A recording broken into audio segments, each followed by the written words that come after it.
ये जो घास है ये अमृत है। आपके बाल सफ़ेद हैं, इसको आयुर्वेद में और प्राकृतिक चिकित्सा में ग्रीन ब्लड बोलते हैं। अगर कैंसर जैसी बीमारी है उसके लिए ये रामबाण है। आज बाजार में आप देखेंगे कुछ भी प्राकृतिक फॉर्म में मिनरल्स विटामिन्स नहीं है। वो खुलेगा और ये जो अंधेरा है, काले आंखों के चारों तरफ जो काला कालापन होता है और आईसाइट जो कमज़ोर होती है, जैसे कि मैं कहूँ तो 1 नंबर या 2 नंबर, अगर आप 3 महीने से 6 महीने तक इसका इस्तेमाल करते हैं तो आप देखेंगे कि आपका ये काला कालापन जो होता है ये पूरी तरीके से रिमूव हो जाता है। या किसी किसी के माथा काला हो जाता है कि ये मेलानिन की बहुत ज़्यादा अधिकता के कारण ऐसा होता है, उसको ये ठीक करता है। इससे बेहतर कोई दवा नहीं है, इससे बेहतर कोई प्राकृतिक पेय नहीं है। ओम गऊ, गेहूँ का ज्वारे का रस कैसे बनाया जाता है, ये कितना महत्वपूर्ण है आज के दौर में, और इसके पीछे का पूरा रहस्य है, इस सब पर आज आपको विस्तार से बताया जाएगा। मैं अपनी छत पर हूँ और आप भी अपनी छत पर बनाएं। अगर आपके पास छत नहीं है और आप फ्लैट में रहते हैं तो वहाँ भी बालकनी होती है, आप वहाँ पर भी गेहूं का ज्वारे का रस बना सकते हैं। ये पुस्तक है रोगों की अचूक चिकित्सा, जानकीकरण वर्मा जी के द्वारा। इसको आप अमेज़न से खरीद सकते हैं। ये मेरे मेंटर मार्गदर्शक विश्वनाथ प्रसाद जी ने मुझको इसके बारे में बहुत विस्तार से बताया और मैंने इसका पूरा अनुभव किया। मैं चाहता हूँ कि इसका आप भी अनुभव करें। इससे आपको एक बात पता चलेगा कि हमारा शरीर क्या है और प्रकृति क्या है, और रोगों की जो चिकित्सा है वो दवा नहीं है, वो है प्रकृति, वो इसमें सब कुछ मिलेगा। आप इसमें पढ़ेंगे हिप्पोक्रेट्स, ईसा मसीह से लगभग 400 साल पहले हिप्पोक्रेट्स, जिन्होंने काफ़ी रिसर्च किया घास पर, पेड़ पौधों पर, उन्होंने इस बात को स्वीकार किया कि रोगों की जो चिकित्सा है वो दवा नहीं है, वो हमारा शरीर है। और शरीर है तो इसका मतलब है कि आपका शरीर प्राकृतिक फॉर्म से बना है। तो इसी विषय में हम बात करेंगे, गेहूं का ज्वारे का रस किस प्रकार बनाया जाता है। सबसे पहले देखिए, हमें समझना पड़ेगा कि गेहूं क्या है। देखिए, गेहूं, एक तो हम जो गेहूं खाते हैं, गेहूं का आटा, वो नुकसान देता है, उसको एक तरीके से आप जहर भी कह सकते हैं। लेकिन गेहूं की जो घास होती है, ये जो घास है ये अमृत है। तो हर जहर के पीछे एक अमृत का राज छिपा होता है। सेम वही चीज इसमें है। इसका हमने काफी अध्ययन किया है और आप भी थोड़ा गौर से देखिए। हमारे नवरात्र आते हैं दिन में, वो साल में 2 बार, आप देखिए उसमें हम जौ उगाते हैं गमले में, हम गेहूं उगाते हैं और फिर कान पे लगाते हैं। आपने दशहरे पे भी देखा होगा, उस पर भी कुछ इसी तरीके से जौ या घास उगाई जाती है और फिर बाद में कान पे लगाते हैं। अलग अलग जगह अलग अलग तरीके से करते हैं, लेकिन मुद्दा घास का आता है। इसी प्रकार आप गणेश जी पर घास चढ़ाते हैं।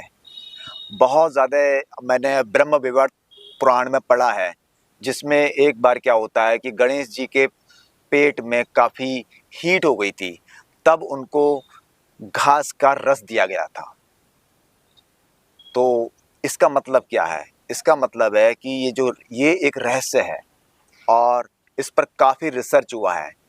अब से करीब करीब 400 साल पीछे का बात कर लेते हैं। जो हमारे पश्चिम के जो हमारे वैज्ञानिक हैं, जैसे कि डॉक्टर थॉमस जी हैं, डॉक्टर विंसर जी हैं, इन्होंने भी इस बात को स्वीकार किया है कि घास ही हमारा संपूर्ण आहार है। इसके पीछे इन्होंने काफ़ी अध्ययन किया और आज भी भारत में नेचुरोपैथी में जितने भी सेंटर हैं वहाँ भी आप जाएंगे तो आपको गेहूं के ज्वारे का रस पिलाया जाता है। गेहूं के ज्वारे के रस में 70% क्लोरोफिल होता है। क्लोरोफिल को हरा रक्त कहा गया है। WBC इसी से बनता है। आप बहुत गहराई से जाएंगे, जो हमारा हीमोग्लोबिन है और क्लोरोफिल है, इसमें सेम समानता है। तो इससे ये सिद्ध होता है कि ये सबसे ज़्यादा सूटेबल है, यानी कि क्लोरोफिल और हीमोग्लोबिन, इनमें बिल्कुल एक समानता है। यानी कि जो ये हरा जो रस है ये आपका ब्लड है। हीमोग्लोबिन के सेंटर में जाएंगे तो उसमें लोह आता है, और क्लोरोफिल के अगर आप सेंटर में जाएंगे तो उसमें मैग्नीशियम आता है। बाकी सारी प्रॉपर्टी एक जैसी है। गेहूं के जुआरे के रस में vitamin A, vitamin C, vitamin E, vitamin B, B complex जैसे vitamin B12, vitamin B6, folic acid जैसी चीजें पाई जाती हैं। आप बाजार में क्या करते हैं, विटामिन B12 की टैब खाते हैं। अरे आपको काहे जरूरत है जब ये प्राकृतिक है। विटामिन्स के अलावा इसमें 80 प्रकार के मिनरल्स पाए जाते हैं, जैसे iron, calcium, magnesium, sodium, potassium. Sodium potassium क्या है, आपके इलेक्ट्रोलाइट्स को संतुलित करते हैं। जिंक, आप जिंक की टैब खाते हैं, इसमें भरपूर पाया जाता है। इसमें हमारे शरीर में लगभग ये बताते हैं कि 18 प्रकार के एमिनो एसिड की आवश्यकता होती है। इस गेहूं के ज्वारे जिसे व्हीट ग्रास बोलते हैं, 17 प्रकार के एमिनो एसिड पाए जाते हैं। एंजाइम, इसमें 80 प्रकार के एंजाइम पाए जाते हैं। जीवित एंजाइम, मैं जीवित की बात कर रहा हूँ। वो जीवित कैसे होंगे वो हम आपको बताएंगे। अगर आप इसको इमाम दस्ते में या सिलबट्टे में कूटते हैं तो इसके जो एंजाइम है वो नहीं मरते हैं। अगर आप मिक्सी में ग्राइंड करते हैं तो उसमें मर जाते हैं। तो इसमें 80 प्रकार के एंजाइम पाए जाते हैं, जैसे प्रोटीज हो गया है, जैसे लाइपेज हो गया है, जैसे एनिलेज हो गया है। इस प्रकार के एंजाइम इसमें पाए जाते हैं। अगर आपको कैंसर है, आपको आर्थराइटिस है, आपको डायबिटीज़ है, आपका मेटाबॉलिज्म डिसऑर्डर है, हार्मोन्स इम्बैलेंस हैं, आपके शरीर में गट बैक्टीरिया नहीं है, आपको IBS संघनी रोग है, आपको पेप्टिक अल्सर है, कोलाइटिस अल्सर है, या किसी भी तरह का अंदर जख्म है, आपको गठिया है, आपके बाल सफ़ेद हैं, आपको कम दिखाई देता है, आंखें कमज़ोर हैं, कान से कमज़ोर सुन पा रहे हैं, आपको स्किन की XYZ कोई सी भी डिजीज है, उन सभी का इलाज इसमें है। ये बताते हैं कि हमारे शरीर में 115 तत्व की ज़रूरत पड़ती है, जिसमें कि 100 तत्व गेहूं के ज्वारे में पाए जाते हैं। थॉमस जी ने तो यहाँ तक बोला है कि ये संपूर्ण आहार है, यानी कि घास संपूर्ण आहार है। आप गौर से देखिए, आप कुत्तों को देखिए, आप बिल्ली को देखिए, आप जंगल के जैसे कि हिरण हैं, पशु हैं, इनको आप देखिए, ये भी कभी कभी घास खाते हैं। ये घास क्यों खाते हैं भाई? तो इस पर हम लोगों को रिसर्च करना चाहिए। हम गणेश जी को घास क्यों चढ़ाते हैं? तो कुल मिलाकर निचोड़ ये लगता है कि ये बहुत इम्पोर्टेंट है। आज की तारीख में आप सबको कम से कम 3 महीने के लिए इसका सेवन करना चाहिए, और साल में 2 बार करें, 3-3 महीने के लिए। तो शरीर में किसी भी तरह का विटामिन, मिनरल्स, बीमारी, इन्फ्लामेशन, सूजन में इससे बढ़कर कुछ नहीं है। अगर आपको एसिडिटी या हाइपर एसिडिटी है तो इससे बेहतर कुछ नहीं है। आपके शरीर का अगर pH डिसबैलेंस है तो ये बैलेंस में लाएगा। अगर इसके साथ साथ अगर गौमूत्र को लिया जाए तो फिर आपका कोई तोड़ नहीं है, तो सब श्रेष्ठ बन जाएगा। इस पर हम एक अलग से मैं वीडियो बनाऊंगा, लेकिन फिलहाल गेहूं के ज्वारे के रस की बात चल रही है। तो इसके लिए देखिए, आपको सबसे पहले बाजार से ये छोटे छोटे गमले लाने हैं। ये मिट्टी के गमले लाने हैं, ऐसा नहीं है कि आप प्लास्टिक के गमले लाएं। ये मिट्टी के गमले होंगे छोटे छोटे। ये आपको 7 गमले लाने हैं। तो हम इस 7 गमले का पूरा प्रोसेस बताएंगे। गमले आप कम से कम 15 से 20 लेकर के आना, क्योंकि ये टूट जाते हैं। आपको मिट्टी लानी है। ये मिट्टी जो है, जहाँ भी आप शहर से बाहर निकलेंगे, कहीं आप देखते होंगे जंगल है या ऐसी डॉल जहाँ की खेती ना होती हो, वहाँ से मिट्टी लेकर के आएंगे। हो सके तो मिट्टी को 1 फीट खोद करके लाएं। तो ज़्यादा नहीं, थोड़ी सी इतनी मिट्टी जितनी आप ये देख पा रहे हैं, ये मुश्किल से 20, 25, 30 किलो मिट्टी होगी। और आपको गाय का गोबर का खाद लाना है। जहाँ गौशाला है, यहाँ जहाँ देसी गाय पाली जाती हैं, वहाँ से आपको खाद लेकर के आना है। तो खाद कितना हो, जितनी मिट्टी है इसका 50% आपको खाद लेकर के आना है। इसको आपस में आप मिलाएंगे इस प्रकार।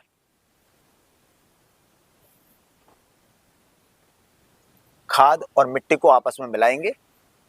मिट्टी जो है ऐसी हो जो हल्का रेतीली टाइप की हो और ऑर्गेनिक मिट्टी हो, फार्मिंग वाली मिट्टी ना हो, उसमें बहुत ज़्यादा पेस्टिसाइड और यूरिया डाला जाता है, तो उससे क्या है, यहाँ ज्वारा पनपेगा नहीं। या आप सड़क पे जाते हैं, कहीं भी आप सड़क किनारे देखेंगे तो कहीं भी खाद यूरिया नहीं डाला जाता है, वहाँ से मिट्टी खोद करके ला सकते हैं। देखिए गमला है, गमले में क्या करना है, नीचे पानी क्योंकि इसमें जाता है, आपने रोज पानी लगाना है सुबह सुबह, तो ऐसे ईंटे का टुकड़ा लगाएंगे और इसको आप भरेंगे।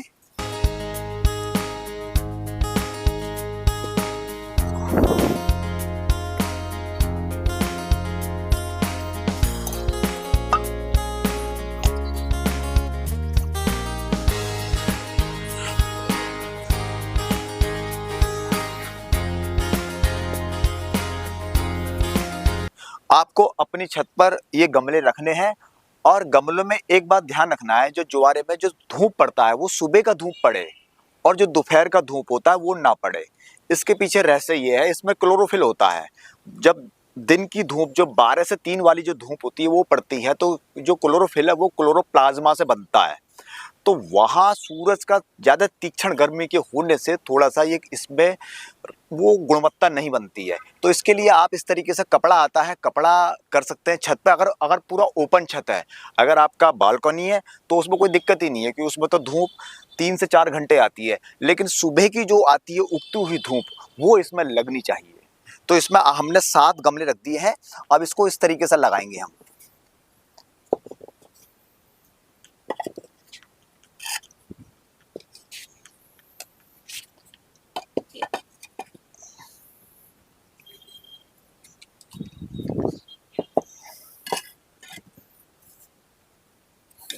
इस प्रकार इसमें सुबह से पूरब से धूप आएगा तो सीधे यहाँ तक आएगा पूरा।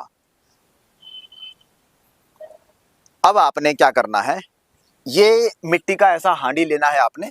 इसमें आपने एक गेहूं के जो ज्वारे का जो गमला है उसके लिए आपने 1 मुट्ठी, ये देसी गेहूं है, आप बाजार से फिलहाल गेहूं लाएं। अभी देसी गेहूं पर बाद में डिस्कस करना, उसके लिए आप हम मुझे यूट्यूब पर पूछेंगे तो मैं लिंक आपको भेज दूंगा।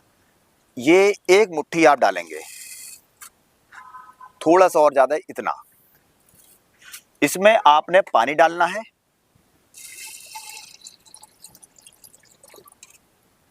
इसको कहीं छाया में, अभी तो मैं इसको यहां रख देता हूं, जो ये छाया में हमने कर दिया है 12 घंटे के लिए। 12 घंटे के बाद हम इसको निकालेंगे पुटली में, पुटली बनाएंगे, वो मैं आपको 12 घंटे बाद बताऊंगा।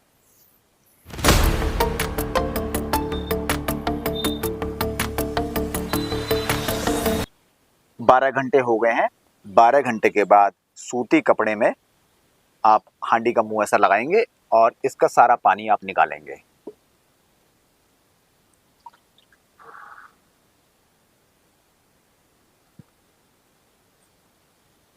इसमें से जो गेहूं अंकुरित हो चुके हैं उसको बाहर निकालेंगे।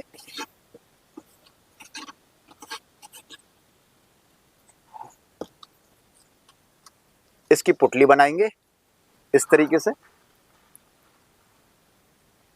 और इसको आप कहीं भी आप लटका देंगे जहां आप ज्वारे बना रहे हैं छत पर।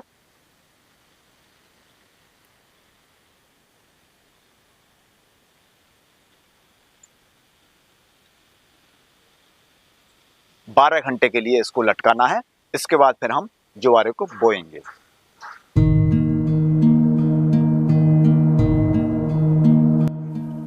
बारह घंटे पानी में भिगाने के बाद और 12 घंटे रात को पुटली में बांधने के बाद इसको सुबह खोलेंगे।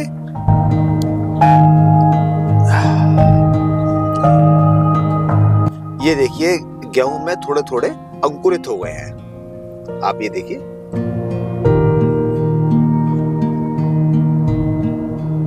अब इन अंकुरन बीज को आप पहले गमले में बोएंगे, सभी डाल देंगे आप।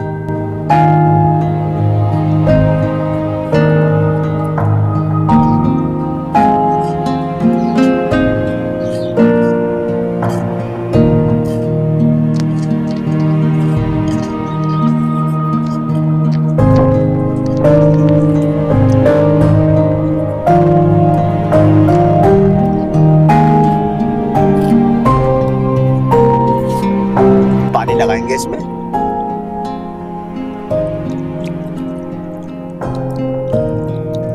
तो ये प्रथम दिन के गमले हो गए। इसी में हम फिर से गेहूं को पानी में भिगाएंगे 1 मुट्ठी, इस वाले गमले के लिए, दूसरे नंबर के दिन के लिए।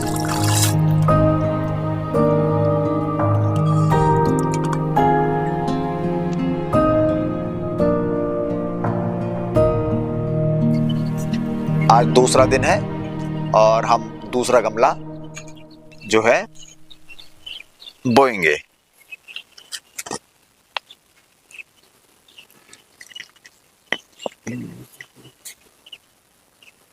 गेहूं इसमें अंकुरित हो गए हैं।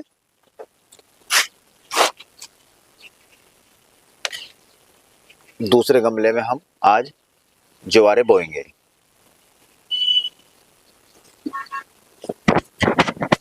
बस ऊपर से इस तरीके से इनको ढक देना है। पानी लगाएंगे। जैसे हमारी छत है, छत पर टंकी है, आपके भी छत पर टंकी होती होगी, तो एक ऐसा पाइप ले लेना है ताकि पानी लगाना आसान हो। अगर आप जग से पानी लगाएंगे तो उससे क्या है, गड्ढे बन जाते हैं गमले में। पहले नंबर का गमला था पहले दिन का, उसको पानी देंगे अच्छे से, और जो आज आपने दूसरे दिन जो ज्वारे बोए हैं उसमें पानी लगाएंगे। अब तीसरे गमले के लिए आप अभी हैंड टू हैंड गेहूं को पानी में भिगाएंगे 1 मुट्ठी।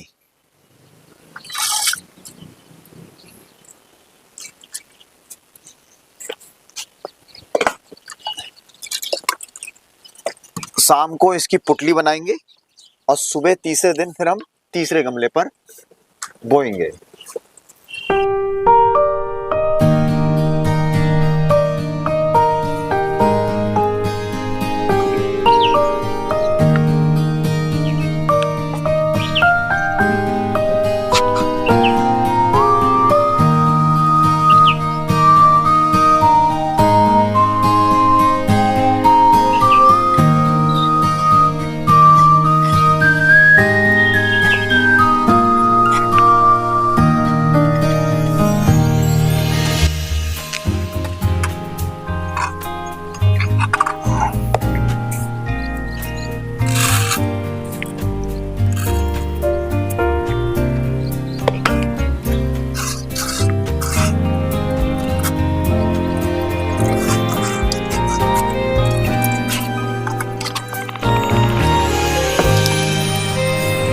पहला दिन,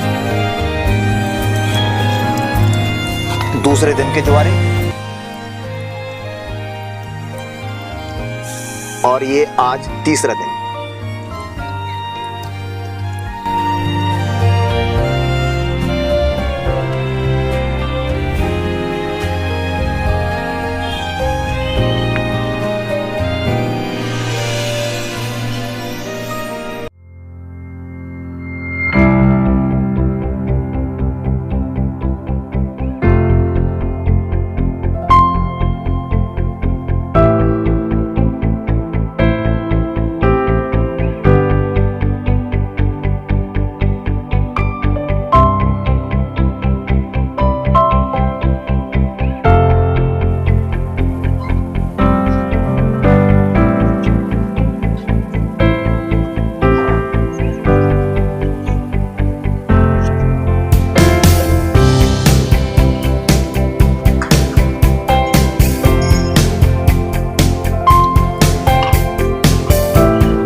आज 5वां दिन है और गेहूं को 5वें दिन गमले में बोया जा रहा है।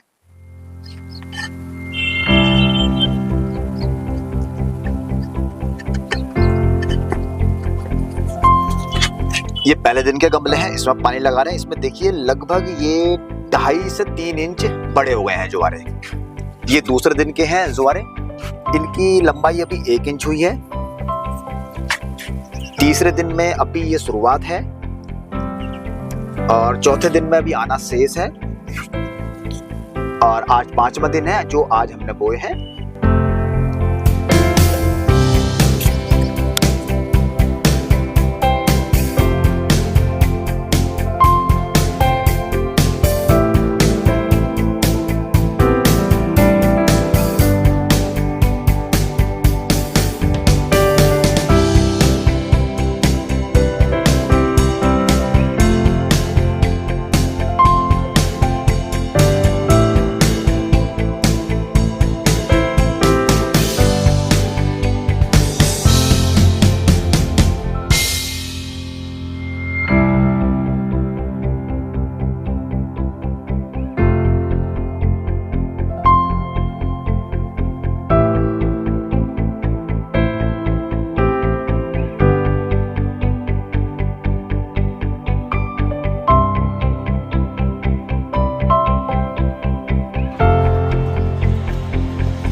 आज 7वां दिन है।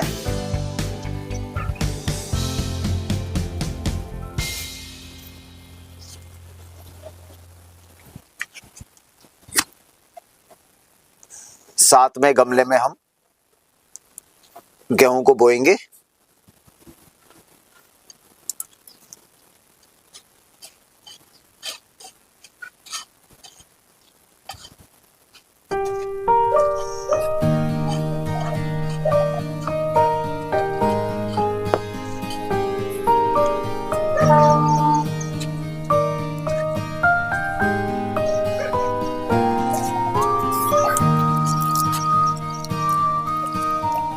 सभी में पानी लगाएंगे।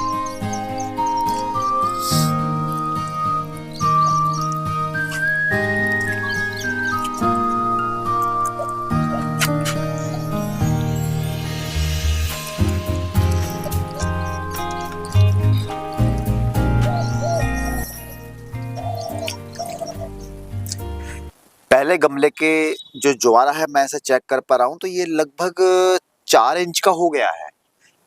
अच्छा रहता है कि 5 इंच के आसपास हो, क्योंकि ये मौसम जो है ना अप्रैल का महीना है, तो होली से दिवाली का जो मौसम होता है इसमें 8 गमले लगाने चाहिए और दीपावली से होली तक 7 गमले लगते हैं, तो हमको एक गमला और रखना पड़ेगा, तो हम 8 गमले करेंगे, जबकि हमने आपको 7 गमले बताए थे। तो कल तक ये पूरा 5 इंच का ज्वारा हो जाएगा और कल हम इसको काटेंगे और इसका जूस पिएंगे। तो आज हम एक गमला एक्स्ट्रा और करते हैं और आप भी इस मौसम में 8 गमले का व्यवस्था रखें।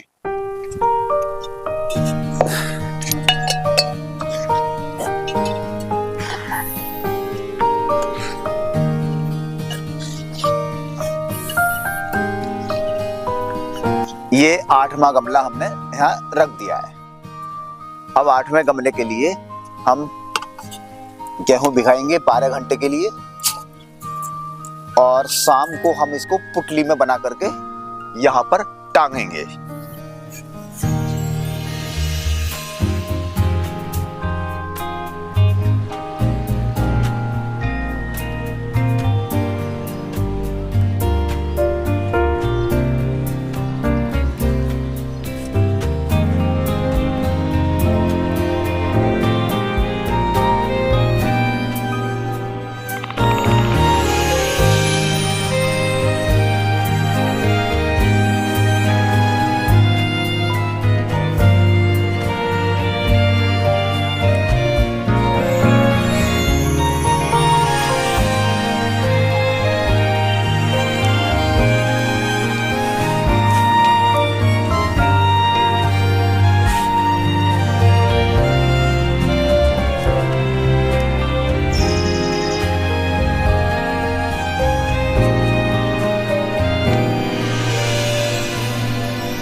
और आप देखिए 8 गमले में हमने ज्वारा बो लिया है।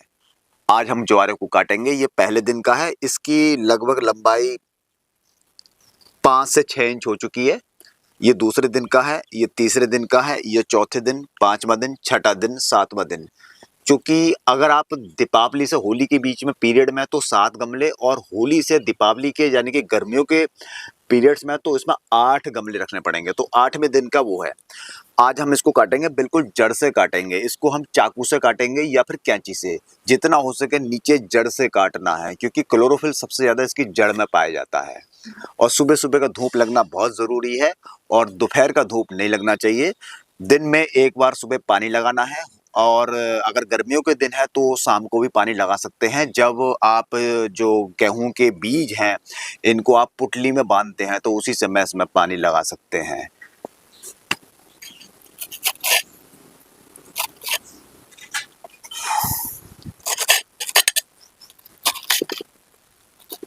बिल्कुल जड़ से काटना है ताकि आप इसको क्लोरोफिल ज्यादा से ज्यादा ले पाए।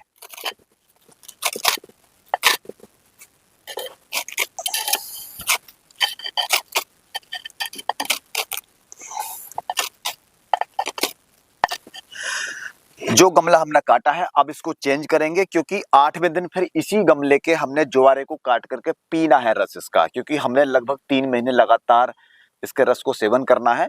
तो इसको कंटिन्यू करने के लिए आपने इस गमले को मिट्टी चेंज करनी है। और देखिए आप नंगे पैर रहें। और हमारा जो भारत था अब से 30 साल पहले 80% किसान था, फार्मर था, और स्वास्थ्य की कुंजी किसान में है। तो आप फ्लैट में रहते हैं या फिर इस तरीके से घर में रहते हैं जहाँ छत है, तो कुछ समय के लिए नंगे पैर रहें, लगभग 1 घंटा 1.5 घंटा, और मिट्टी के साथ जुड़ें।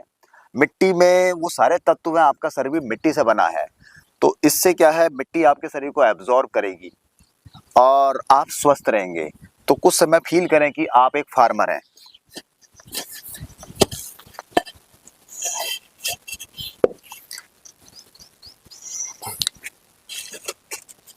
देखिए इसमें काफी सारी जड़ है, आपने इसकी मिट्टी छाननी है अलग तरीके से, क्योंकि ये गीली है और इसको आपने अलग रखना है, इस वाली मिट्टी को अलग रखना है। खूब अच्छे से मिट्टी झाड़नी है।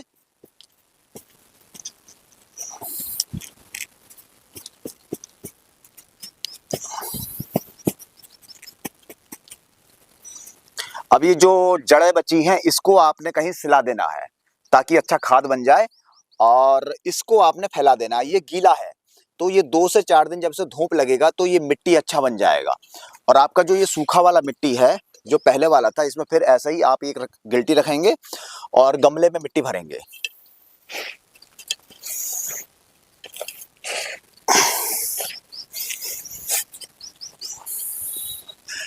गमले को वहीं रखेंगे जहां पहले रखा था हमने। अब इसमें मैं पुटली खोलूंगा। जो कल शाम हमने गेहूं को पुटली में बांधा था, इसको मिलाएंगे पहले की तरह।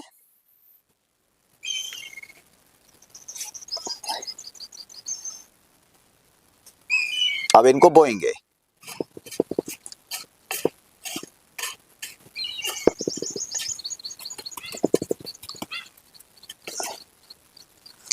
पानी लगाएंगे।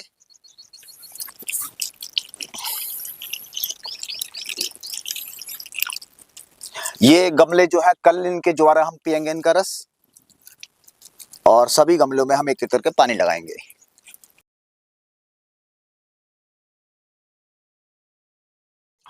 गेहूं को भिगाएंगे और शाम को इसकी पुटली बनाएंगे ताकि कल हम इस गमले में गेहूं को बो पाएं। ज्वारों को धोएंगे।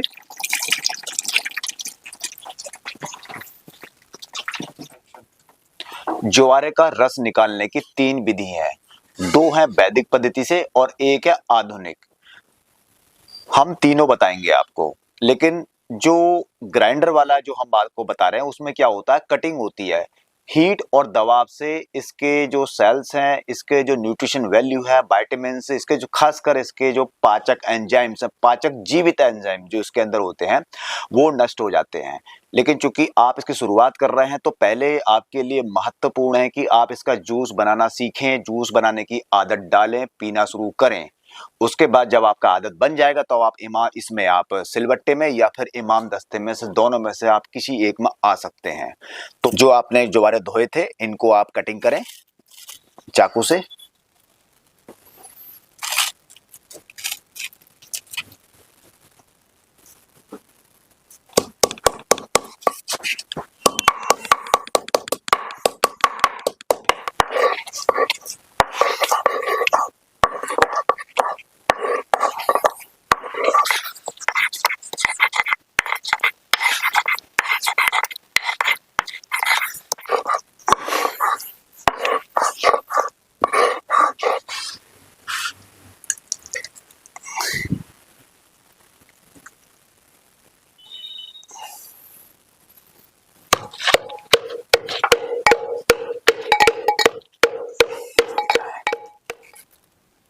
तीसरा है जूसर मिक्सी। जिसके पास आपके पास ग्राइंडर होता है, जूसर मिक्सी होता है, तो ग्राइंडर में हमें ग्राइंडिंग करना है। तो ये सबसे आसान है, लेकिन दिक्कत ये है कि इसमें आपको वो चीजें नहीं मिलेंगी जो इसके अंदर चीजें बताई जाती हैं। तो इसके लिए क्या करना है, अपने इस तरीके से आपके पास जार होगा, इसमें पहला पानी डालेंगे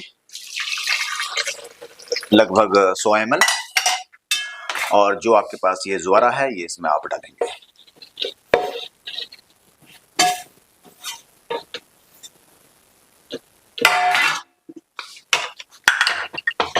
जैसे मैंगो जूस बनाते हैं उसी तरीके से ये बनाना है।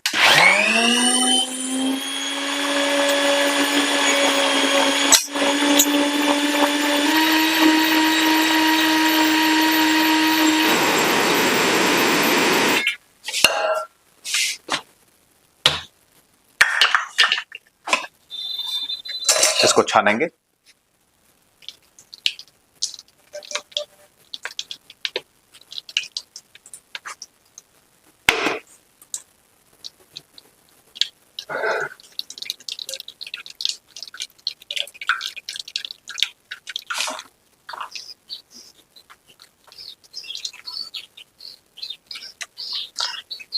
इसको खूब अच्छे से निचोड़ेंगे।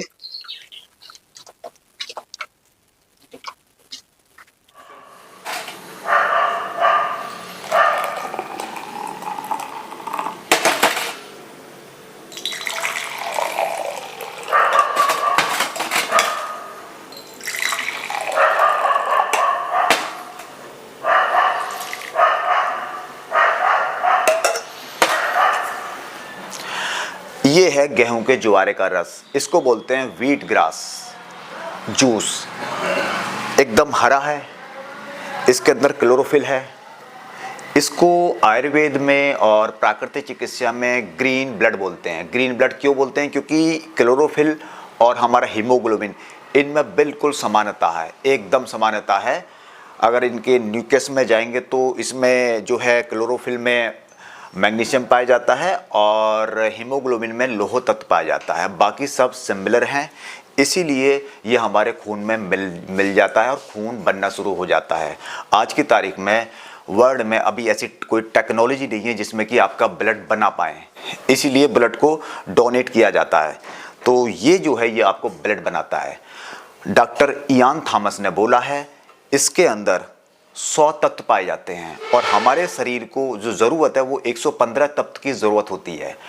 तो हिपोक्रेट्स और डॉक्टर इयान थॉमस जो कि एक वैज्ञानिक हैं और उन्होंने भूमि पर, ज़मीन पर बहुत रिसर्च किया है, तो उन्होंने ये कहा है कि इसको आप पूरा जीवन पीकर जी सकते हैं, यानी कि आपको कुछ और ज़रूरत ही नहीं है। ये कंप्लीट पैकेज है, कंप्लीट आहार है। लोग लंबे लंबे उपवास करते हैं इसको, इसके अंदर वो सारे मिनरल्स हैं, सारे विटामिन्स हैं, सारे पाचक एंजाइम्स हैं। जिन लोगों को बीमारी है, खासकर कैंसर जैसी बीमारी है, उसके लिए ये रामबाण है। मैं समझता हूँ इससे बेहतर कुछ नहीं है कैंसर में, ये और गौमूत्र। इस पर हम एक अलग से वीडियो बनाएंगे। दूसरा, जिनको अल्सर है, पेप्टिक अल्सर है या आंतों में जख्म है या आंतों में गट बैक्टीरिया नहीं है, या आंतों में पाचक एंजाइम्स नहीं है, उनके लिए रामबाण है।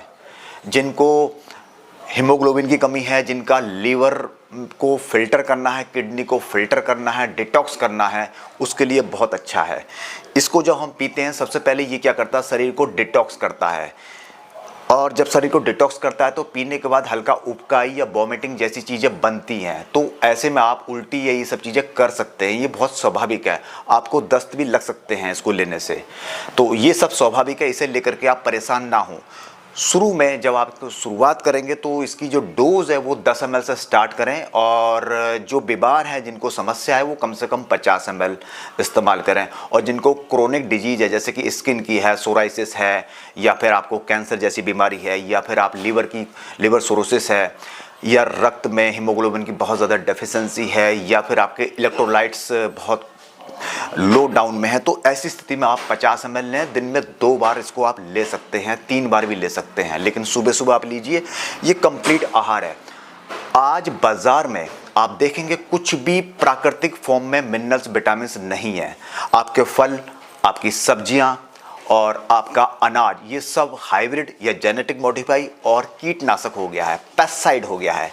तो ये सब क्या है, जहर ही है। लेकिन ये एक बिल्कुल प्राकृतिक फॉर्म है, और आप अपने घर में एक किसान की तरह जीवन जी सकते हैं। आपको फल, आपको सब्जियां, आपको कुछ भी न्यूट्रिशन के लिए कहीं भी विटामिन्स की आपको कहीं भी टैब नहीं खाना है, कहीं आपको फल नहीं खाने हैं, ये काफ़ी है। इसके अंदर सब कुछ है।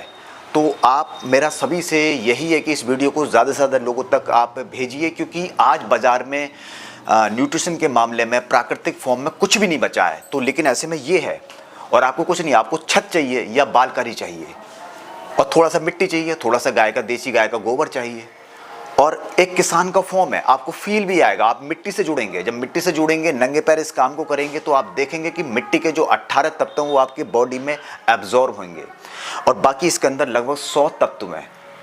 तो मेरा सभी से यही कहना है कि आप इसको यूज़ कीजिए। शुरू के 2-4 दिन दिक्कत आएगा, और बाद में आप देखेंगे इस प्रोसेस को करने में मात्र 5 से 6 मिनट लगता है सुबह सुबह। इस बहाने एक तरीके से आपकी किसानी भी हो जाएगी, फार्मिंग भी हो गई। इसको फार्मिंग कहते हैं। आप गेहूं को बो रहे हैं तो आपके अंदर फील भी आएगा कि आई एम अ फार्मर, और फार्मर ही स्वास्थ्य की कुंजी है। तो इसको आप धीरे धीरे लेंगे।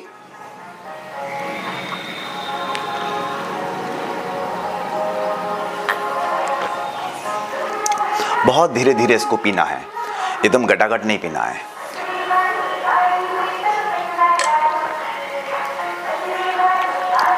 और इसको लेने के बाद आपको 1 घंटे तक कुछ नहीं लेना है। हाँ, आप लिक्विड वाली चीज़ ले सकते हैं, जैसे कि अर्क है, पानी है, और ऑर्गेनिक जो चाय होती है, काढ़े वाली जिसे बोलते हैं, आप इन सब चीज़ों का सेवन कर सकते हैं। और आप इसको लगातार कम से कम 3 महीने लेना है, और साल में इसको 3-3 महीने के 2 पैकेज करें, एक दीपावली के बाद और एक होली के बाद। तो 3-3 महीने का पैकेज करेंगे। आपका शरीर 100 साल तक हष्ट-पुष्ट रहेगा। शरीर को जो पर्याप्त न्यूट्रिशन चाहिए वो सब मिलेगा। आपको कहीं बाज़ार में जाने की ज़रूरत नहीं है। विटामिन से टैब या खनिज, इन सब की जो टैब खाते हैं, कोई ज़रूरत नहीं है। आपको जो आप फल खाते हैं, सारे फल जहरीले हो गए हैं, उनका तोड़ ये है। सारा मिनरल्स है इसके अंदर, इस पर बहुत रिसर्च हुआ है। तो आप लोग ये सब शुरू कीजिए। और कुछ नहीं, सुबह सुबह सिर्फ 5 मिनट का मामला है, 5 मिनट में सब हो जाता है। और शुरू में आप ग्राइंडर का इस्तेमाल कर सकते हैं, बाद में आप सिलबट्टे में आएंगे। सिलबट्टे बेस्ट टाइम जितना ग्राइंडिंग में लगता है उतना ही सिलबट्टे में लगता है, और सिलबट्टे में आपका अच्छा मसाज भी होगा बॉडी का। ज्वारे के रस के बाद ये जो उसका बस्ता है, इसका जो लुक्की के रूप में, ये बहुत इम्पोर्टेंट है। इसको संजीवनी बोलते हैं। संजीवनी का मतलब होता है शरीर का पुनर्निर्माण। तो आपने क्या करना है, जैसे गुटखा लोग खाते हैं या पान खाते हैं तो मुंह में रख करके अंदर रखे रहते हैं, और रात को भी सोते हैं, दिन में भी, तो उनको कैंसर भी हो जाता है, मुंह का कैंसर। ठीक इसी प्रकार अगर आप इसको मुंह में रखेंगे तो आपके शरीर के जो स्टेम सेल्स वो रिजेनरेट होता है, वो स्टिमुलेट होता है। इसको ऐसे रख करके ऐसे, और अपना ऑफिस में ऐसे रखें, और उसके बाद इसको निगल लें। ये बहुत इंपॉर्टेंट है। तो इसमें मरीन न्यूट्रिशन है, जो कुछ ऐसे न्यूट्रिशन होते हैं जो आपके रस में नहीं आ पाते हैं, तो वो इसके माध्यम से शरीर इनको ग्रहण कर लेता है। तो उसका भी आप इस्तेमाल कर सकते हैं। ये ऑप्शनल है, इसको ऐसा नहीं है कि आपने करना है, क्योंकि ये भी एक आदत का मामला है। बहुतों को अच्छा लगता है, बहुतों को अच्छा नहीं लगता है। तो एक तरीके से पान की तरह या जैसे गुटखा खाते हैं उस तरीके से मुंह में रख करके आप इसको कंटिन्यू कर सकते हैं। ये ऑप्शनल है। महत्व है गेहूं के ज्वारे का रस पीना। गेहूं के ज्वारे में आपने नमक नहीं मिलाना है, आपने किसी भी तरह के मसाले नहीं मिलाने हैं और नींबू नहीं मिलाना है। और इसमें क्या क्या मिला सकते हैं, इसमें आप सबसे जो अच्छा है वो आंवला, जो कच्चा आंवला होता है, तो कच्चा आंवला 1 से 2 मिला सकते हैं इसमें पालक मिला सकते हैं, इसमें जो दुर्वा घास होती है जो गणेश जी को चढ़ाते हैं वो मिला सकते हैं, दुग्धी घास होती है वह भी मिला सकते हैं इसमें, और इसमें पुदीना मिला सकते हैं, इसमें धनिया मिला सकते हैं, इसमें आप सहजन के पत्ते मिला सकते हैं, इसमें आप जैसे पीपल के पत्ते हैं वो भी मिला सकते हैं, इसमें आप अंगूर मिला सकते हैं। लेकिन अंगूर सारा कृत्रिम और जहरीला जहर आ रहा है तो उसको आप ना मिलाएं, लेकिन मिला सकते हैं। अगर आपके घर में अंगूर का पेड़ लगा हुआ है तो उसमें से आप तोड़ के इसको मिला सकते हैं। इसमें आप मौसमी भी मिला सकते हैं टेस्ट के लिए। इसमें आपने नींबू नहीं डालना है और नमक नहीं डालना है। तो अगर आप ये सब चीज़ें मिलाते हैं, इनमें जो सबसे अच्छा जो मेरी नज़र में जो मेरा अपना अनुभव है वो है आंवला। तो आंवला का एक इसमें मिलाते हैं, आंवला भी लगभग 3 से 6 महीना अच्छा आता है, तो उसमें मिला करके लेते हैं तो बहुत अच्छा न्यूज़ मिलेगा। आपके शरीर में एक रसायन पूरे शरीर में जो नर्वस सिस्टम है वो संचार होगा और आपके शरीर की कायाकल्प हो जाएगी। आप रेगुलर इस्तेमाल कीजिए। ज्वारे का रस पीने के बाद स्नान किया है और ऊपर छत पर आकर के हम बैठे हैं। ऐसे लोग जिनके आंखों के आगे काला काला आप देखते होंगे, गोल गोल कालापन रहता है, या जिनकी आईसाइट कमज़ोर है, या जिनके आंखों के आगे अंधेरा आता है, या जिनको ब्लड नहीं बनता है, या हीमोग्लोबिन की बहुत ज़्यादा डेफिशिएंसी है, या जिनके पेट में, लीवर में, स्प्लीन में हीट है, ऐसे लोग अगर इसका सेवन करते हैं तो मैं समझता हूँ इससे बढ़िया कोई दवा नहीं है। ये आंखों के चारों तरफ जो काला काला होता है, खासकर स्त्रियों में, खासकर लड़कियों में, और साथ में चेहरे पर दाग धब्बे होते हैं, चेहरे पर कांति नहीं होती है, मुरझायापन होता है, ऐसे लोग अगर इसका सेवन करते हैं तो उनका चेहरा बिल्कुल ऐसे खिल जाता है जैसे कि मॉडल का होता है, जैसे कि ऋषि मुनियों का होता है, तो वो खुलेगा। और ये जो अंधेरा है, काले आंखों के चारों तरफ जो काला कालापन होता है और आईसाइट जो कमज़ोर होती है, जैसे कि मैं कहूँ तो 1 नंबर या 2 नंबर, अगर आप 3 महीने से 6 महीने तक इसका इस्तेमाल करते हैं तो आप देखेंगे कि आपका ये काला कालापन जो होता है ये पूरी तरीके से रिमूव हो जाता है। या किसी किसी के माथा काला हो जाता है, कि ये मेलानिन की बहुत ज़्यादा अधिकता के कारण ऐसा होता है, उसको ये ठीक करता है। और जिसको खाज, खुजली जैसी चीज़ें होती हैं, त्वचा की जो डिजीज होती है, मैं समझता हूँ इससे बेहतर कोई दवा नहीं है, इससे बेहतर कोई प्राकृतिक पेय नहीं है। और ये बहुत आसान है, कुछ नहीं है, सुबह सुबह सिर्फ 5 मिनट का आपका एक्सरसाइज है। वो एक्सरसाइज नहीं है, आपको फील आएगा कि आप एक फार्मर भी हैं, उसकी गंध आएगी। और हमारा शरीर मिट्टी से जुड़ा है, मिट्टी से बना है।